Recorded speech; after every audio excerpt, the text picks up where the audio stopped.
Creed en sus profetas. Viernes 11 de julio 2025, Éxodo 36. Bezaleel, Oholiab y todos los sabios de corazón en quienes el Señor ha puesto sabiduría y entendimiento para saber hacer toda la obra de la construcción del santuario, harán todas las cosas que ha mandado el Señor. Entonces llamó Moisés a Bezaleel, a Oholiab y a todo hombre sabio de corazón en cuyo corazón el Señor había puesto sabiduría, y todos aquellos cuyo corazón los impulsó para acercarse y llevar a cabo la obra. Y ellos tomaron de delante de Moisés toda la ofrenda que los hijos de Israel habían traído, para que se llevara a cabo la obra de la construcción del santuario.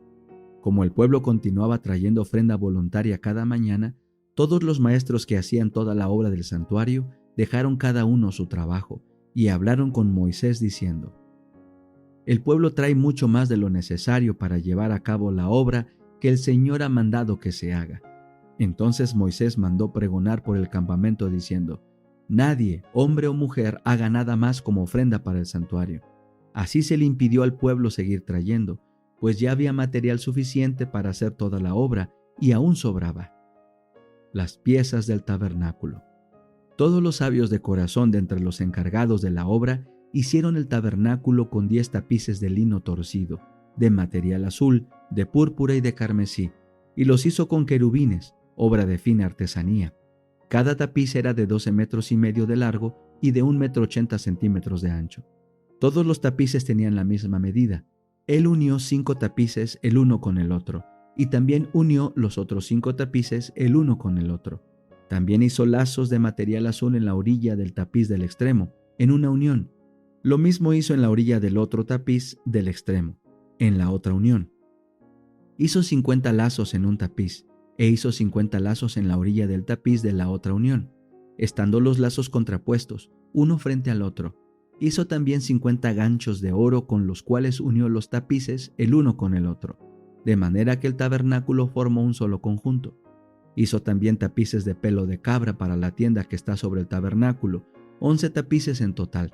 Cada tapiz era de 13 metros y medio de largo y de 1,80 m de ancho. Los 11 tapices tenían la misma medida. Unió 5 tapices en un conjunto y 6 tapices en el otro conjunto. Hizo también 50 lazos en la orilla del tapiz del extremo, en la primera unión, y 50 lazos en la orilla del otro tapiz en la segunda unión. Hizo también 50 ganchos de bronce para unir la tienda, de manera que formara un solo conjunto. Hizo para el tabernáculo una cubierta de pieles de carnero teñidas de rojo, y sobre esta puso una cubierta de pieles finas. Hizo también para el tabernáculo los tablones de madera de acacia, para estar puestos de manera vertical. Cada tablón era de 4,5 metros de largo y de 65 centímetros de ancho. Cada tablón tenía 2 espigas para ser trabadas una con otra. Así hizo para todos los tablones del tabernáculo. Hizo pues los tablones para el tabernáculo, 20 tablones para el lado sur. Hizo también 40 bases de plata debajo de los 20 tablones, 2 bases debajo de un tablón para sus 2 espigas, y 2 bases debajo de otro tablón para sus 2 espigas. Y para el otro lado, el lado norte del tabernáculo, hizo 20 tablones, con sus 40 bases de plata, 2 bases debajo de un tablón y 2 bases debajo de otro tablón. Hizo 6 tablones para el lado posterior del tabernáculo al occidente. Para las esquinas del tabernáculo, en los 2 extremos posteriores, hizo 2 tablones, los cuales estaban unidos por abajo y unidos por arriba con un aro. Así hizo con los 2 en las 2 esquinas. Eran pues 8 tablones con sus bases de plata, 16 bases, 2 bases debajo de cada tablón. Hizo también los travesaños de madera de acacia, 5 para los tablones de un lado del tabernáculo, 5 travesaños para los tablones del otro lado del tabernáculo, y 5 travesaños para los tablones del lado posterior del tabernáculo, al occidente. Hizo que el travesaño del centro pasara por la mitad de los tablones, de un extremo al otro extremo. Recubrió de oro los tablones y también hizo de oro los aros en los cuales se habían de meter los travesaños. También recubrió de oro los travesaños. Hizo también el velo de material azul, de púrpura, de carmesí y de lino torcido, y los hizo con querubines, obra de fina artesanía. Para el velo hizo 4 pilares de madera de acacia y los recubrió de oro. Sus ganchos eran de oro y fundió para ellos 4 bases de plata. Hizo también la cortina para la entrada del tabernáculo, de material azul, de púrpura, de carmesí y de lino torcido, obra de bordador. También hizo sus 5 pilares y sus ganchos. Recubrió de oro la parte superior de sus columnas y sus bandas, y sus 5 bases eran de bronce.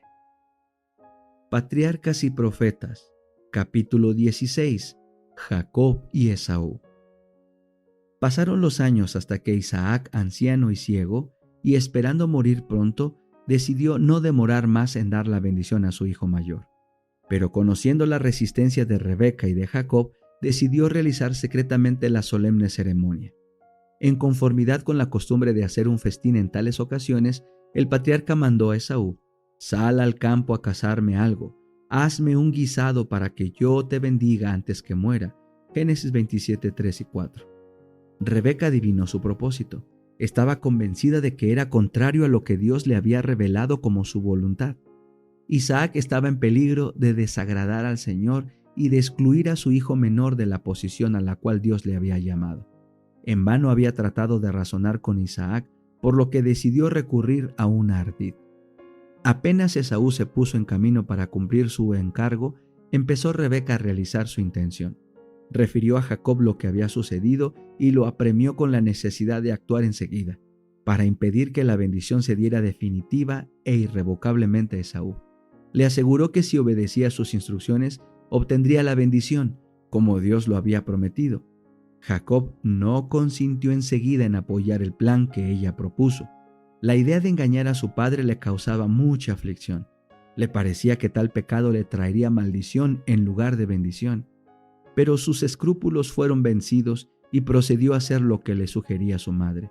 No era su intención pronunciar una mentira directa, pero cuando estuvo ante su padre, le pareció que había ido demasiado lejos para poder retroceder, y valiéndose de su engaño obtuvo la codiciada bendición. Jacob y Rebeca triunfaron en su propósito, pero por su engaño no se granjearon más que tristeza y aflicción. Dios había declarado que Jacob debía recibir la primogenitura, y si hubieran esperado con confianza hasta que Dios obrara en su favor, la promesa se habría cumplido a su debido tiempo.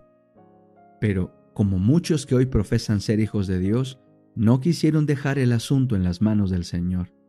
Rebeca se arrepintió amargamente del mal consejo que había dado a su hijo, pues fue la causa de que quedara separada de él y nunca más volviera a ver su rostro. Desde la hora en que recibió la primogenitura, Jacob se sintió agobiado por la condenación propia.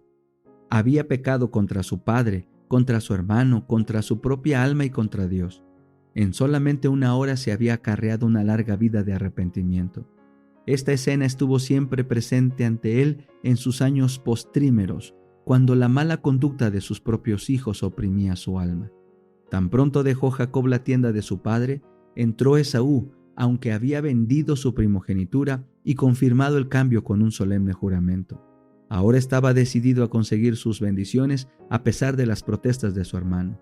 Con la primogenitura espiritual estaba unida la temporal, que le daría el gobierno de la familia y una porción doble de las riquezas de su padre. Estas eran bendiciones que él podía avalorar. Levántate ahora, siéntate y come de mi casa para que me bendigas.